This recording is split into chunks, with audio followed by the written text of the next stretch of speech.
Right. So in this section, whatever we are going to learn, all the steps you can get in my blog, and blog link I will be attached in my course. So first part we are going to learn how to create the EC2 servers, because this is our bootstrap servers to create the Kubernetes cluster. By using these servers, we are going to run all the command to create the Kubernetes cluster. And in second video, we are going to set up the kubelet by using the different step. Those you can we are going to learn in the upcoming session.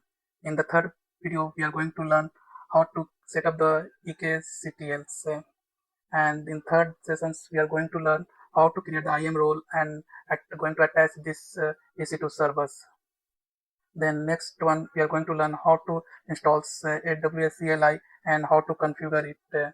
Then after that we are going to create our Kubernetes clusters and nodes, and then going to set up the context, and then we are going to access the our Kubernetes cluster by using this context. After that we are going to delete the our Kubernetes clusters. So